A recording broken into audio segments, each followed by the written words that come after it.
Bienvenue pour cette 9e table ronde sur la Web TV d'Oser Responsable. Alors, la question qui va se poser, c'est comment les territoires se mobilisent en faveur de la transition énergétique et quel est le rôle de l'ADEME dans ce dispositif.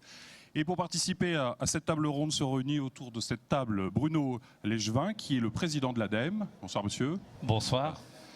Daniel Matergia, qui est le président de la communauté de communes des Pays Hauts-du-Noix. Bonsoir. Bonsoir. Bonsoir. Julien Taris, qui est directeur de la Caisse des dépôts et consignations. Bonsoir, Bonsoir. monsieur. Et Roland Klein, qui est président de la communauté de communes de Sarrebourg, Moselle-Sud. Bonsoir, monsieur. Alors, la première question vous est adressée, Bruno Legevin. Vous présidez l'agence pour l'ADEME, donc. Est-ce que vous pouvez nous dresser un premier panorama de la situation actuelle et quelle est la nature de la fonction et quels sont votre rôle dans cette articulation avec les territoires? Alors, l'ADEME est souvent présenté comme l'opérateur d'État pour la mise en œuvre de la transition énergétique et écologique. Comme vous le savez, nous avons adopté cet été, le Parlement plus exactement a adopté la loi de transition énergétique pour la croissance verte, avec des objectifs très ambitieux, mais on sait très bien qu'une loi, si elle est nécessaire pour fixer un cap, une ambition, elle n'a jamais changé le monde à elle seule. La réussite de la transition énergétique et écologique, on sait qu'elle se fera dans les territoires. Et c'est pour cela qu'en parallèle de l'adoption de cette loi, notre ministre a souhaité accélérer le processus de transition énergétique et écologique en s'appuyant sur les territoires pour développer et multiplier les appels à projets, notamment les territoires à énergie positive pour la croissance verte. Mais on va en parler tout de suite. Le rôle de l'ADEME par rapport à tout cela. L'ADEME, sa force, son utilité, c'est qu'on a un opérateur national précurseurs, experts, qui accompagnent les territoires. Et pour ce faire, la moitié des forces de l'ADEME sont dans les territoires, ici en Lorraine comme dans l'ensemble des régions de France. Et donc on est là pour animer, pour accompagner, pour apporter notre expertise, pour que les projets émergent, pour que les bonnes pratiques soient diffusées sur l'ensemble des problématiques de la transition énergétique et écologique. Alors évidemment, au-delà de l'animation, au-delà de la technicité, au-delà de l'expertise reconnue, il y a de l'argent.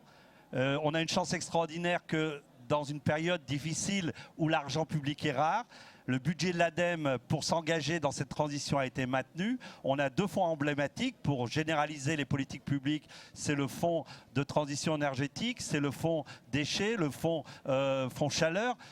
Mais au-delà de ces fonds de généralisation, l'ADEME aussi précurseur dans l'innovation et elle accompagne les territoires, les entreprises au travers des investissements d'avenir qui sont aussi notre possibilité de financement. Donc on dit souvent l'ADEME évidemment peut être sympathique parce qu'il y a des fonds, elle accompagne les territoires, mais elle le fait aussi parce qu'elle est en capacité d'animer, d'aider à ce que les projets émergent et que de toute manière cette transition elle se fait parce qu'on est convaincu que c'est dans les territoires que cette transition se développe. Vous intervenez uniquement auprès des territoires et des collectivités ou aussi au travers d'entreprises privées ou de sociétés d'économie mixte? Là, on dit tout le temps que la transition énergétique écologique, ça concerne l'ensemble de la société civile, qu'il s'agisse des entreprises, des collectivités et aussi de nos concitoyens. Donc on a un travail de sensibilisation vis-à-vis de l'ensemble des acteurs, du grand public, des consommateurs, mais évidemment on accompagne les entreprises, les collectivités. Les entreprises c'est essentiel parce une évolution de notre modèle économique sans les entreprises on ne pourra pas le réussir. Donc évidemment accompagner, stimuler les entreprises, ça fait aussi partie de nos missions. Donc les territoires en fait font effet de levier en quelque sorte, non? Les territoires c'est quelque part l'enjeu de réussite des objectifs de la transition énergétique. C'est le point de départ. C'est la spécificité, le fait que ces territoires sont proches des réalités. On est en train là aussi de changer de paradigme. On n'est plus dans une économie descendante, on n'est plus dans une économie linéaire. On est dans un système circulaire où l'ensemble des territoires doit pouvoir contribuer en fonction de son historique, sa spécificité. Et c'est pour cela que ce qui se passe sur les territoires est essentiel.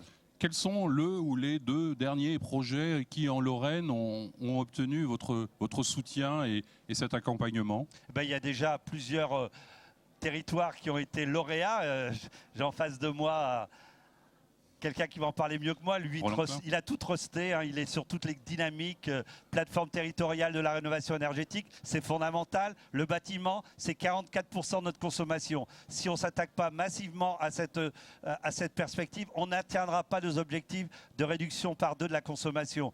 D'où la mise en place des plateformes territoriales, parce que 500 000 logements à rénover par an pendant des décennies, ça ne va pas se faire comme on le faisait avant. Il faut industrialiser le concept. C'est le but des plateformes.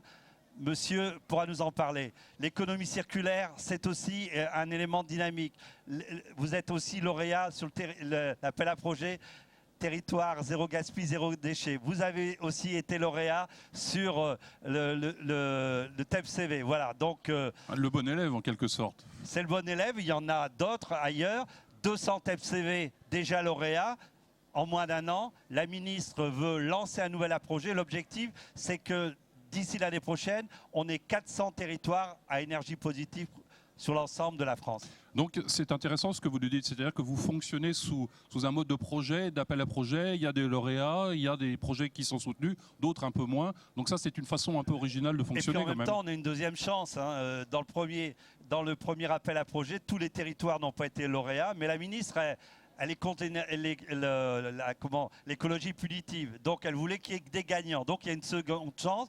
Il y a des gagnants qui n'ont pas gagné le premier tour, mais on espère qu'ils gagneront le deuxième tour. Et l'ADEME va les accompagner pour monter en compétences et être au rendez-vous de ce deuxième appel à projet. Alors je vous propose justement de passer le micro au bon élève. Alors dans la communauté de communes de Sarrebourg, Moselle Sud, alors quels sont les projets qui vous ont permis de pouvoir obtenir ce soutien? Qu'est-ce que vous avez fait? Alors voilà, vous le dites bien, je pense que d'abord on est aussi choisi sur l'histoire, sur le bilan. Donc nous sommes un territoire qui est rural et qui bénéficie d'une nature, comme on dit souvent, grandeur nature. On a de merveilleux paysages et donc on est peut-être plus sensible que d'autres sur l'environnement et sur préserver cet écrin. Donc cela fait... Quand vous dites ça, c'est, je suppose, aussi vos concitoyens. Aussi. Oui, bien sûr, voilà, hein, l'ensemble des élus, les concitoyens. C'est pas qu'une démarche politique. Voilà, on est un peu égoïste, mais on aime bien notre paysage. C'est la plus forte concentration de forêts et d'étangs de France. Bref, on a véritablement des paysages magnifiques et des atouts. Et donc on est très sensible à l'environnement et c'est pour cela que peut-être, avant d'autres, en tout cas, on a essayé d'être très engagé. Moi, je suis élu et président d'une communauté de communes. Pour moi, l'intercommunalité doit être l'autorité organisatrice du développement durable. C'est à ce niveau-là qu'on peut vraiment être acteur et en réaction. Donc, on a anticipé, on est proactif et nous avons mis en place, on est un petit territoire, malgré cela, nous avons un réseau de transport public. Nous avons déjà, dans le domaine de l'habitat, organisé un diagnostic sur la rénovation, sur l'isolation par thermographie aérienne, donc par survol par avion. Et ça, c'était ouvert à l'ensemble des habitants de la communauté. La caméra, elle filme tout le monde. Donc après, donc ça, c'était une démarche qui était financée par vous et tous les habitants. On profitait du diagnostic. D'accord. Hein, pour lancer, déjà pour changer l'état d'esprit. Et le diagnostic, il n'était pas terrible, je suppose. Il y avait du boulot, non? Il y a du travail, mais bon, voilà, soit vous êtes rouge, jaune ou vert, mais voilà, je pense que les gens ont pris conscience de l'enjeu de la rénovation énergétique.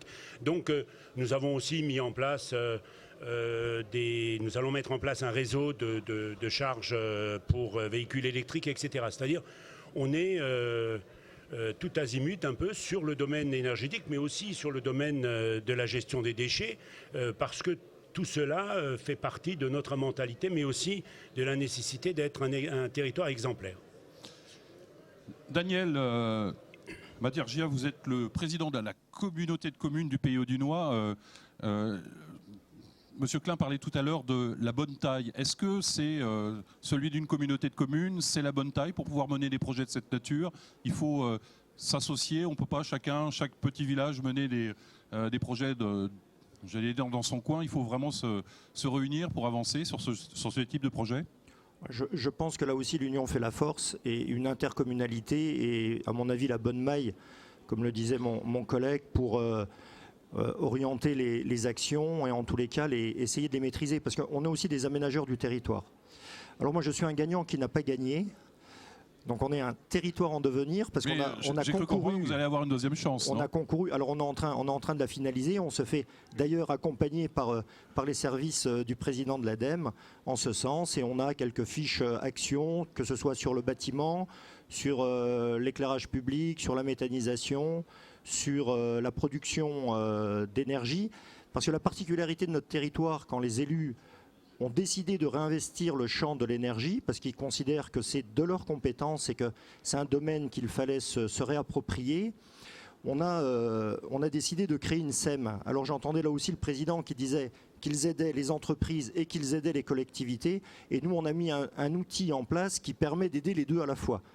On a trouvé un partenaire intéressant à travers une filiale d'Engie, Future Énergie, et on a monté cette SEM en 2011 et aujourd'hui on a des autorisations pour 9 éoliennes. On s'est d'abord attaché à l'éolien parce que c'est l'énergie renouvelable la plus mature. Il y avait peut-être beaucoup de vent aussi. Il y a du vent, le territoire est propice à ce développement, mais c'est l'énergie la plus mature et c'est la plus simple à mettre en œuvre. On se fait aussi accompagner par les services de la CDC quant au montage, parce que là aussi on voulait un montage un peu innovant et on s'est tourné vers du crowdfunding, c'est-à-dire que demain, au moment où on pourra mettre en place un financement, les habitants pourront bénéficier de la capacité d'intervenir aussi sur ce projet, de se l'approprier à travers une participation citoyenne. Bruno Leschevin, l'ADEME donc apporte des soutiens financiers, mais cette idée quand même assez intéressante de faire participer aussi les habitants d'un même territoire pour aider et faciliter la transition énergétique, c'est à la fois citoyen et c'est de bon augure. Hein, je dirais même c'est fondamental parce qu'on aime souvent dire à l'ADEME que la réussite de la transition énergétique et écologique, c'est 50% de la technique, 50% d'opportunités technologiques, mais c'est aussi 50% lié au comportement. Et donc nos concitoyens, s'ils ne sont pas engagés, associés, s'ils ne perçoivent pas les enjeux, évidemment on n'y arrivera pas. En plus, si on veut développer par exemple massivement les énergies renouvelables pour atteindre nos objectifs, il y a un problème, il y a une question, c'est l'acceptabilité sociale. Comment résoudre au mieux la question de l'acceptabilité sociale, si ce n'est qu'en entraînant, en donnant envie nos concitoyens d'être dans les projets. D'ailleurs, la loi de transition énergétique prévoit ce qu'on appelle la participation citoyenne sur des développements de projets. Et je pense que c'est tout à fait positif, ça va dans ce sens-là. Et c'est pour cela que c'est possible, à condition que ça soit au plus près des réalités et au plus près des territoires. Donc évidemment, les citoyens ont toute leur place. Et je pense que c'est aussi l'émergence d'un autre modèle de société. Au-delà de l'enjeu économique, social, environnemental, on est dans l'émergence d'un vrai projet social et sociétal qui démontre que l'on peut, les uns et les autres, les forces des uns et des autres, les unes à côté des autres, arriver à des résultats tout à fait probants. Et c'est cela aussi qui peut rendre le projet tout à fait acceptable et désirable. Julien Taris, donc vous êtes directeur à la Caisse des dépôts et consignations, qui est une très vieille maison qui participe et solide maison qui participe à... Presque bicentenaire. Presque bicentenaire, donc on va dire de l'ancienne économie. 199 ans et 200 ans l'année prochaine. Donc comment vous soutenez-vous ce type de projet? Quel est votre rôle? Comment intervenez-vous? Alors si vous voulez, nous on est effectivement, le président Leschevin l'a dit, hein, on est un des acteurs de la communauté, de ceux qui cherchent aujourd'hui à rendre la transition écologique et énergétique possible, faisable. En fait, la transition écologique et énergétique, au travers de tous les projets, ça fait partie de ce que notre directeur général, Pierre-René Lemas, qui connaît bien la Lorraine, puisqu'il a été préfet il y a quelques années, préfet de région, hein, il y a quelques années ici, donc il connaît très très bien le territoire. Et quand il est arrivé il y a à peu près 18 mois, il nous a dit, moi je voudrais que la Caisse des dépôts, elle accompagne 4 grandes transitions, parce que notre pays, notre économie, notre société est confrontée à 4 grandes transitions. Il y a la transition écologique et énergétique, il y a une transition numérique, parce que le numérique s'inscrit dans tous les domaines de la société et de la vie, une transition démographique, le vieillissement c'est aussi un sujet, et puis la transition territoriale, parce que on voit bien au travers des différentes réformes territoriales qui se passent aujourd'hui, que les territoires s'organisent différemment. Président Klein l'a dit, président Matergia aussi. Et vous êtes d'accord que les communautés, ce qu'on appelle les les EPCI, c'est la bonne structure pour intervenir dans ce type de projet? Si vous voulez, nous on intervient avec l'ensemble des collectivités, des regroupements de collectivités, mais il est clair qu'aujourd'hui il y a une dynamique intercommunale qui est aujourd'hui extrêmement forte, qui se structure, et donc on a souhaité intervenir au profit de ces dynamiques. Alors Daniel Matergia a évoqué le projet effectivement d'éoliennes sur son territoire. Moi je trouve qu'il est tout à fait emblématique de ce qu'on est capable de faire. Pourquoi? Parce que Daniel Matergia et ses élus sont venus nous voir en nous disant je voudrais monter une société d'économie mixte. Alors c'est bien parce que nous on est actionnaire de 500 sociétés d'économie mixte au plan national. Donc vous connaissez un peu. On connaît bien ça. Ça fait quand même très longtemps qu'on est actionnaire de ce type de société. Donc on s'est dit qu'on avait quelque chose à amener dans tout ça. Et puis Daniel Matergia nous dit ouais, mais moi je veux faire un truc en plus, c'est-à-dire je veux amener les citoyens à participer à ce projet. Donc qu'est-ce qu'on a fait? On a décidé d'accompagner cette démarche qui était une démarche novatrice, innovante. Et donc on a fait en sorte que la communauté de communes dispose, et la SEM dispose d'une ingénierie. Donc on a fait venir concrètement des spécialistes du financement participatif. On a travaillé pendant plusieurs mois et ils sont venus de Paris. Ils ont tout décortiqué. Puis ils ont fait des propositions pour arriver à trouver le meilleur système qui permet d'associer les citoyens finalement à ce type de projet. Donc c'est une façon, cette ingénierie est aussi une des manières d'associer et de faire la transition écologique et énergétique. Et puis évidemment, quand on parle de la Caisse des dépôts, on me parle assez rarement, on me parle très souvent d'argent, donc je vais être obligé de parler un petit peu d'argent quand même, parce que ça fait partie un peu de l'ADN de la Caisse des dépôts. C'est votre métier, oui. Voilà, donc effectivement, on a prévu d'injecter en accompagnement de la loi sur la transition écologique et énergétique un certain nombre de financements, et donc on a prévu à peu près d'injecter 15 milliards d'euros entre 2014 et 2017, alors qui prendront des formes extrêmement différentes. Bon, d'abord, Bruno Legevin a parlé d'un certain nombre de fonds. On assure la gestion du fonds transition écologique et énergétique, donc on est amené à co-signer avec la ministre les conventions qui permettent de financer les territoires. Alors il y en a une ici, et puis j'espère qu'il y en aura une deuxième là-bas. Ça c'est un premier élément. On finance également les projets des collectivités au travers d'un certain nombre de lignes de financement. Voilà. Donc pour ça, on utilise quoi? On utilise l'argent de tous les Français. Donc c'est aussi une façon de les faire participer à la transition écologique et énergétique. On utilise le livret A, puisqu'il y a à peu près 2/3 du livret A collecté en France qui remonte à la Caisse des dépôts. Et on transforme cet argent que vous pouvez retirer tous les jours à votre banque en des prêts de très très longue durée, puisqu'on est capable de prêter à 40 ans, par exemple, de cette manière-là.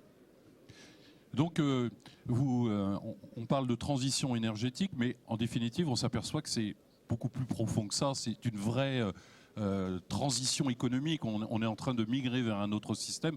Vous acquiescez ce genre de photographie de notre situation actuelle ? Oui, parce que nous, on est aussi un acteur aux côtés des entreprises.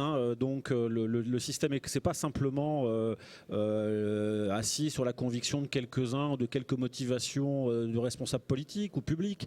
C'est aussi tout le système économique qui est en train d'évoluer. On voit très bien aujourd'hui que, d'abord, il y a une prise en compte de l'impératif écologique et énergétique. Alors, par exemple, on a décidé que dans l'ensemble des participations qu'on avait dans un très grand nombre d'entreprises françaises ou internationales, eh ben on allait ce qu'on appelle un peu décarboner le portefeuille, c'est-à-dire qu'on va être exigeant comme actionnaire vis-à-vis de ces sociétés, on va leur demander des engagements forts en la matière. Et puis derrière tout ça, c'est un système énergétique par exemple qui se transforme complètement avec le poids des énergies renouvelables. Nous on fait partie depuis une dizaine d'années des très grands investisseurs en fonds propres, on investit beaucoup d'argent sur ces sujets. On a par exemple investi hier avec une filiale du groupe Engie dans 3 grands parcs éoliens dans toute la France. Donc ça va, ce qui va permettre de développer, donner des capacités à des grands groupes comme Engie. Puis on est capable d'intervenir auprès de sociétés d'économie mixte comme le projet, celle dont parle Daniel Matergia. Et donc en effet, on va investir. Et tout ça, c'est dans le système économique, si j'ose dire. C'est pas à côté, c'est-à-dire ça contribue véritablement à créer de la richesse et à transformer les modes de fonctionnement des entreprises. Bruno Legevin, vous qui êtes aussi je dirais un observateur économique important dans ce système-là, je suppose que vous partagez ce point de vue qu'on est dans une transition économique. Et de votre point de vue, elle durera combien de temps ? On aura radicalement changé de système. Il faudra 10, probablement 15 ans, 20 ans. Il faudra probablement plusieurs décennies, puisque le but c'est une transition douce, mais qu'il ne faut pas attendre pour y aller, hein. On pense toujours que le coût de l'inaction est supérieur au coût de l'action, et donc ceux qui prendront du retard, ça leur coûtera plus cher. La transition énergétique écologique, comme il vient d'être dit, c'est évidemment une absolue nécessité par rapport aux enjeux de la planète, mais c'est aussi une formidable opportunité. Et ceux qui s'y mettent avant, c'est les gagnants. Ça va coûter un peu plus cher aujourd'hui peut-être, mais c'est les gagnants de demain, parce que ça oblige à l'innovation. Ça oblige à penser des nouveaux modèles économiques qui de toute manière seront incontournables. Ce n'est pas une problématique française, c'est une problématique planétaire. Et donc si la France est en avance, si la France est modèle, si la France est stimulante et qu'elle entraîne tout le monde, c'est évidemment un atout pour notre économie, c'est un atout pour l'emploi, c'est un atout aussi pour l'exportation, parce que ça fait émerger des systèmes économiques, des systèmes de développement nouveaux. Et puis globalement, et c'est là que c'est positif, nos amis de la Caisse des dépôts sont déjà dans le mouvement depuis longtemps, mais au-delà de la Caisse des dépôts, c'est l'ensemble du système bancaire qui commence à s'interroger. Donc, comme je disais tout à l'heure, quand les banques commencent à s'interroger sur des vraies questions, c'est qu'ils considèrent qu'il y a de la valeur. Et donc, ça veut dire qu'on va dans le bon sens, ça veut dire qu'on va y arriver, parce qu'on a besoin de tout le monde. C'est juste qu'il faudrait quand même qu'ils s'y mettent encore un peu plus, qu'ils inventent eux-mêmes des modèles adaptés à cette transition, parce que de toute manière, on ne reviendra pas en arrière. On ne fait pas ça parce qu'il y a une crise et qu'on pense qu'on va attendre que la crise se termine. On ne reviendra pas en arrière. C'est une question de survie. Donc c'est inéluctable, c'est notre chance. Il faut la saisir comme notre chance et non comme une contrainte. Il faut juste avoir le souci qu'on embarque tout le monde au bon rythme. Plus vite on s'y met, plus on le fera de manière partagée, de manière assez douce.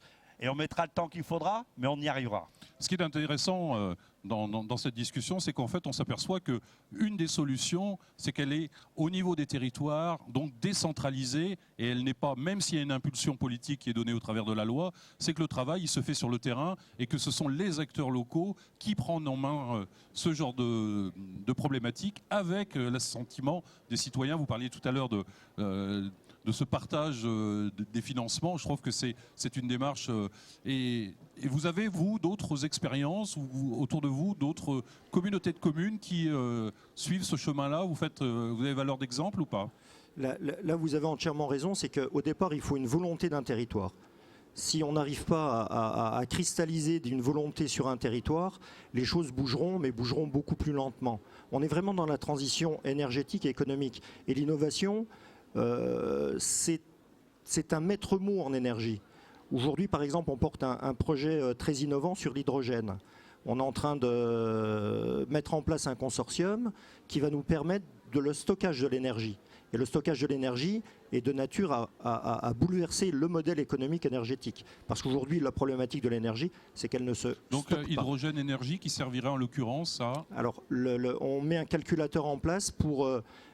fabriquer de l'hydrogène à partir d'éoliennes, donc ça sera de l'hydrogène verte, et ensuite savoir à quelle adresse on va l'utiliser, soit la mobilité, soit des réseaux de chaleur, soit du power to gaz, soit de la méthanation. Et là, le CEA nous accompagne dans la mise en place de ce démonstrateur qui nous permettra demain de créer aussi une filière industrielle sur notre territoire. Roland Klein, vous aussi, vous sentez derrière vous les habitants qui... sont des militants et vous accompagnent et vous poussent même un peu, ou est-ce qu'il faut chercher encore à les convaincre? Non, ils ne poussent pas, mais je pense on est dans la transition énergétique, mais c'est une transition de culture. Et je crois qu'on y arrive tout doucement. Le fait d'être labellisé, c'est sûr, c'est une marque de territoire, c'est une image qu'on donne et ça nous facilite le travail. Mais c'est en mettant en place la plateforme de rénovation énergétique locale. Elle va nous permettre de faire une interface entre les particuliers, mais aussi le monde de l'entreprise, les artisans. Quelque part, c'est aussi pour moi un levier, c'est un marketing territorial qui me permet aussi d'attirer de nouvelles technologies, de nouvelles entreprises. C'est un levier également. C'est un levier de croissance pour les territoires. Levier de croissance. Voilà, c'est un levier de croissance parce que vous aurez cette image de qualité de vie, de qualité durable. C'est essentiel. Bruno Legevin, on parlait de territoire, on parlait de l'ADEME qui est l'outil qui permet de faire appliquer cette loi. Mais il y a un niveau qui est encore supérieur, c'est celui de la COP21. Qu'est-ce que vous en attendez? Vous pensez que ça va être un effet d'accélérateur? Il va se passer un certain nombre de choses qui vont démultiplier les efforts actuels? Moi, je pense qu'on a une chance extraordinaire qu'il y ait la COP en France. Le président de la République disait en blaguant, on a gagné parce qu'on était les seuls candidats. Mais pour moi, c'est déjà une première victoire. Parce que la COP 21 est un accélérateur de prise de conscience. C'est pour cela que, quel que soit le résultat, qu'on souhaite évidemment le meilleur possible, mais on sait très bien qu'un accord contraignant de l'ensemble des États, ça va être difficile. Il ne faut pas le considérer comme un aboutissement, il faut espérer au moins un bon point de départ. Moi, ce qui me paraît important, et c'est un peu la nouveauté de cette COP21, c'est au-delà de l'engagement des États qui est essentiel, c'est ce qu'on appelle l'agenda des solutions, c'est-à-dire une contribution de l'ensemble des acteurs, qu'ils soient petits, qu'ils soient grands, qu'ils soient collectivités, qu'ils soient entreprises, qu'ils soient ONG, à la contribution à cette lutte contre le réchauffement climatique pour ne pas dépasser ces fameux 2 degrés. Et quelque part, cette mobilisation de la société civile dans toutes ses composantes, c'est déjà un élément qui pousse les États à prendre leurs responsabilités. Parce que les États, ils sont tellement sous contrainte que s'ils ne sont pas forcés, s'ils ne sont pas poussés par une mobilisation citoyenne, une mobilisation des ensembles des acteurs dans les territoires, au niveau national et au niveau de la planète, on n'y arrivera pas. Et donc pour moi, j'ai tout à fait confiance à ce que cette COP 21, quel que soit le résultat diplomatique, c'est le point de départ d'un processus irréversible qui nous engagera dans la réussite de ce nouveau modèle de société. Donc nous avons de bonnes raisons d'espérer. Je pense qu'on a des bonnes raisons d'espérer. Et ce qu'on a vu ici pendant cette journée, Oser l'économie de demain, c'est une belle espérance parce que on ne parle pas d'un futur utopique à créer, on parle déjà d'une réalité objective qui se concrétise. J'ai entendu plein de témoignages. Je veux dire, on n'attend pas que nos grands décideurs au niveau planétaire fassent. Les entreprises, les collectivités le font déjà. Les citoyens y adhèrent.